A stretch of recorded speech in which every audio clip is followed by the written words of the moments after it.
Por que o Japão e a China estariam se livrando da dívida americana ao mesmo tempo? Que eu quero explicar um pouco o que está por trás dessa narrativa, porque ela é bem diferente do que a gente imagina, para você entender exatamente como funciona o sistema monetário. Então hoje eu vou falar sobre um artigo feito pelo Weston Nakamura, que para mim é uma das pessoas que mais acompanha isso de perto, né? Estando ali ele mesmo na Ásia, ele tem um Substack maravilhoso que eu vou colocar aqui na descrição, mas o que eu quero falar é sobre o que continua acontecendo com o mercado da dívida pública americana, os famosos bonds, porque os juros estão bastante altos ainda. Você tem um juro de 10 anos que continua ali incomodando, ele vem dando uma recuada, ele está agora, né, ele é um pouco acima dos 4,3%, mas ele ainda demonstra uma certa volatilidade. Então isso acontece, né, segundo o artigo, ao mesmo tempo que o Trump implementa e adia tarifas comerciais contra diversos países, mas com foco especial na China e o Japão.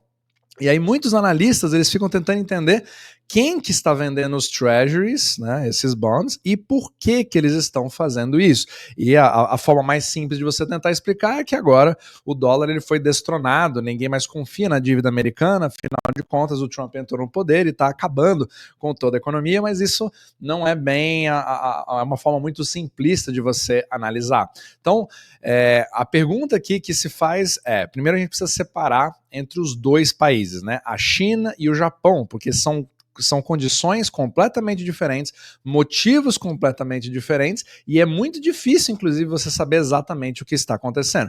Mas antes de entrar nesse assunto, para continuar o nosso vídeo, eu quero agradecer a presença de todos que participaram da nossa Masterclass de ontem à noite. Eu ainda estou até um pouquinho rouco, que foi bastante interessante, foi uma interação muito legal que nós fizemos ali, intimista, inclusive, pelo Zoom. Quero agradecer, porque a sala acabou tendo mais gente do que a capacidade da sala, então agradeço demais o apoio. E abaixo, se você não pôde assistir o nosso webinário de ontem, né, da nossa Masterclass, falando sobre o que está acontecendo em 2025 e por que isso está mudando toda a história da macroeconomia, eu vou disponibilizar aqui tanto a gravação para você poder ver, mas também o seu link de inscrição para a nossa jornada Omni Macro, é um programa de 6 meses, onde as inscrições ainda estão abertas para a gente poder ajudar você, pegando literalmente na sua mão, para poder navegar essas tempestades que estão acontecendo na macroeconomia nesse exato momento, sendo que ninguém sabe exatamente o que vai acontecer. Ao mesmo tempo, caso você queira fazer uma análise gratuita do seu portfólio, do seu investimento, para saber se as suas alocações estão corretas,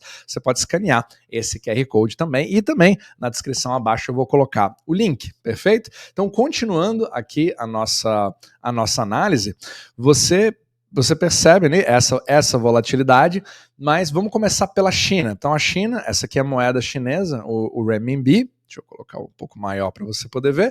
Então o renminbi ele está já numa posição muito assim, desconfortável, né, porque ele tá começando a subir cada vez mais, na verdade cair em relação ao dólar, esse gráfico é do dólar subindo em relação ao yuan, e é aquela panela de pressão, né, a gente não sabe exatamente o que a China vai se sentir mais confortável, porque ela não pode desvalorizar demais se ela quiser usar o yuan como uma moeda mais vendável para o resto do mundo, que é uma grande dificuldade nesse exato momento. Por outro lado, ela tem dificuldade de segurar baseado no que tudo que vem acontecendo e nas tarifas, certo?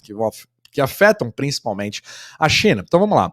Sobre a China especificamente, segundo o Weston Nakamura, apesar dos boatos dessas vendas, né, que aconteceram durante o pregão asiático, foi por isso que gerou uma desconfiança muito grande de que a China teria vendido todas essas dívidas dos Estados Unidos, criando toda uma narrativa em segundos, né, nessa era de rede social. E ele descarta uma estratégia de venda silenciosa por parte da China. Então a China, segundo ele, teria muito mais impacto se ameaçasse publicamente liquidar os seus títulos, o chamado nuclear option, né, a bomba nuclear. E além disso, como eu mostro aqui no gráfico, o yuan enfraqueceu na semana, que é o oposto do que aconteceria se a China tivesse vendendo os treasuries em massa. Então ele deveria se valorizar. Então são indícios que mostram que essa narrativa ela não se sustenta muito. Então claro que existe uma venda constante dos treasuries, né, chineses, eles vêm desde 2010, mas não houve uma aceleração anormal nesse episódio recente. Agora, vamos olhar aqui o Japão. Vou trocar o gráfico do iene. Esse sim já mostra uma mudança, né? O dólar vai se tornando mais fraco em relação ao iene, o que sugere uma movimentação de liquidez voltando para o Japão. E o Japão é o maior detentor estrangeiro hoje de bonds americanos. Só que a maior parte está nas mãos do setor privado, que são seguradoras, fundos de pensão, são bancos. E, segundo o artigo, ele afirma que as vendas recentes podem ter vindo de instituições como a Dai-ichi Life, que são ali seguradoras, né, ajustando seus portfólios. Então, essas empresas, lembra do carry trade, são empresas, são hedge funds, são bancos, são seguradoras, são fundos de pensão, todos eles usam o fato de que o iene é uma moeda mais fraca para poder fazer o carry trade. Eu pego emprestado mais barato para emprestar nos Estados Unidos e me expor a instrumentos denominados em dólares. E não por uma decisão do governo japonês unilateral de vender treasuries e me livrar da dívida americana. Pelo contrário, né? É o que está acontecendo, até uma negociação nesse exato momento. Então, ao mesmo tempo, o Japão também apareceu como um grande comprador nos últimos leilões de 10 e 30 anos que aconteceram agora em abril, ou seja, indicando que há compras e vendas acontecendo em paralelo. Então você tem, por um lado, a venda que acontece por um ajuste de portfólio, mas ao mesmo tempo você tem a compra. Então não é uma coisa de pensar o Japão como uma entidade única, não é assim que funciona. A China é até um pouco mais única do que o Japão nesse sentido, pelo controle governamental, mas mesmo assim também não é assim que funciona. Então, o que realmente está movendo esses juros de 10 anos aqui, que eu vou voltar para o gráfico, né? Por que eles estão assim tão tensos, né? Tão altos? Então, o Weston, ele atribui o movimento nesses juros como uma onda de liquidações forçadas por fundos e grandes players em busca de caixa. Esse tipo de movimento é chamado de dash for cash, que são quando você está buscando ter liquidez em dólares, justamente, é o que eu sempre falo nesse podcast, é o sistema euro-dólar sedento por dólares, sedento por liquidez para manter as suas dívidas sendo pagas ao longo do tempo, que faz com que as pessoas precisem liquidar, não porque elas queiram, não por uma narrativa, não porque agora destronou, percebe? Então isso, lembrando, gente, descrever um sistema não é defendê-lo, não estou defendendo os Estados Unidos, mas eu estou explicando como alguém que acompanha o mercado literalmente na parte asiática, vê os movimentos e por que as evidências não sugerem que seja exatamente isso que esteja acontecendo. Então, é esse comportamento, segundo ele, e não uma guerra de títulos que provavelmente causou o adiamento das tarifas por parte do Trump. E, obviamente, não vou dizer que... É claro que o Trump ele teve, obviamente, que recuar baseado no fato de que os juros eles estão ficando bastante complicados. Se bem que você também pode fazer o caso, se você olhar esse gráfico, né? Eu vou tentar pegar ali os dois lados da história.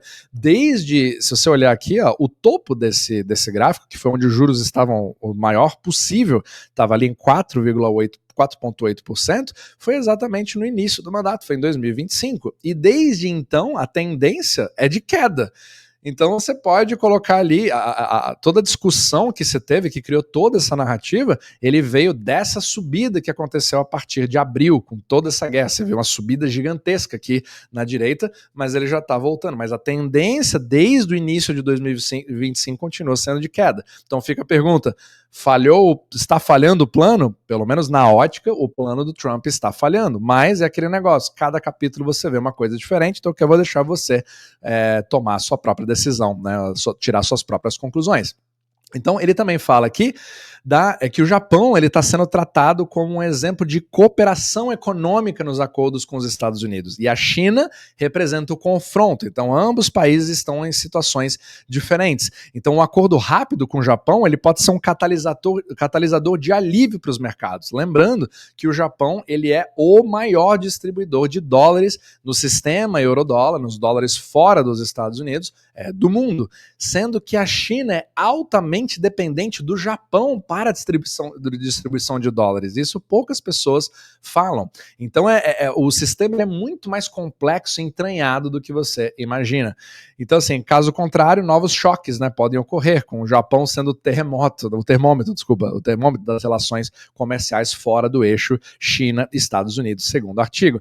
Então, concluindo, né, basicamente ele passa aqui o tom de que a volatilidade está muito mais ligada a movimentos técnicos. Inclusive eu falei ali da parte do basis trade, onde você tem, né, aquelas arbitragens que são feitas, basis trades, carry trades, que são feitos por bancos e instituições, e quando você toma um prejuízo, né, ou quando o seu custo de obtenção desse crédito, voltando para o gráfico do Japão, fica mais caro, porque a partir de agora os ienes estão valendo mais, você precisa ajustar as suas posições, e ao ajustar as suas posições, você precisa vender treasuries, que são os bonds americanos, e quanto mais você vende os bonds americanos, mais o seu juro acaba subindo. Então é importante você entender essa dinâmica da mecânica monetária, e eu vou tentar sempre trazer cada vez mais visões, até contraditórias, para poder explicar, porque nunca é uma explicação simples. Macroeconomia é sempre uma somatória de contracorrentes.